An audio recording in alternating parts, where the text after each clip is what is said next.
What if your mobile phone traffic, calls, texts, even authentication codes, was silently routed through a foreign surveillance network? According to a 2025 investigation by iVerify, that's exactly what's happening. Over 60 mobile operators across 35 countries are sending user data through China's state-owned telecom infrastructure, and most people have no idea.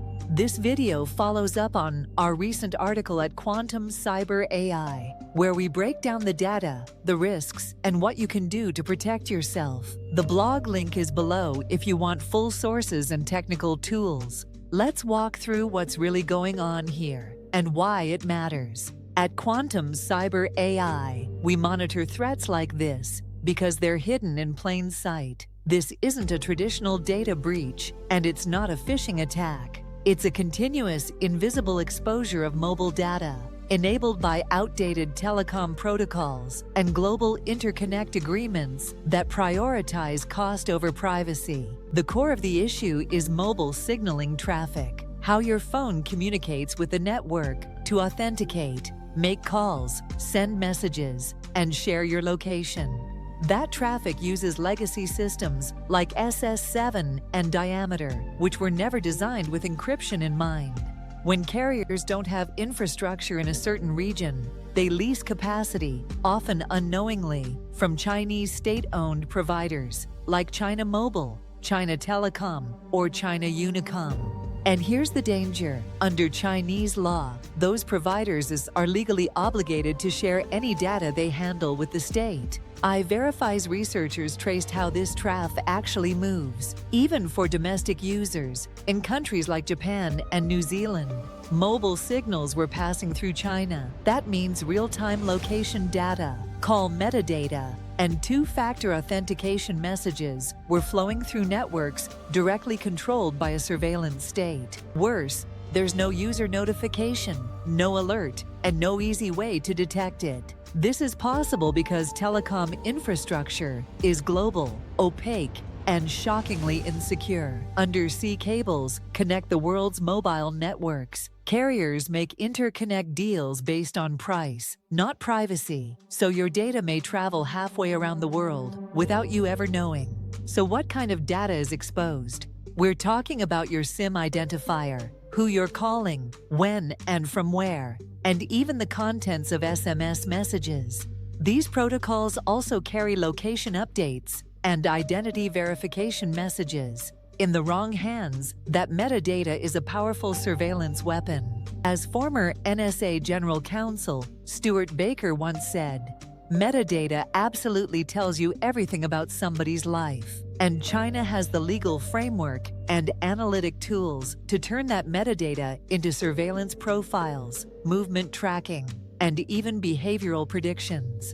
But the threat isn't just passive surveillance. These outdated protocols allow active manipulation. Attackers can redirect calls, intercept two-factor codes, and even spoof identities. That opens the door to account takeovers, espionage, and financial fraud, especially for business travelers and professionals operating abroad. So what can you do? First, use end-to-end encrypted apps. Signal, WhatsApp, Proton Mail. These services ensure your messages and calls can't be read, even if they're intercepted. The metadata may still be visible, but the content stays private. Second, use a trustworthy VPN, especially while traveling. While VPNs don't protect mobile signaling data, they do encrypt your web traffic, emails, and app connections. That adds a critical layer of protection. Third, disable roaming when it's not needed. This stops your device from jumping onto foreign infrastructure. Fourth, check your app permissions. Limit location access, background data use, and avoid SMS-based authentication when possible.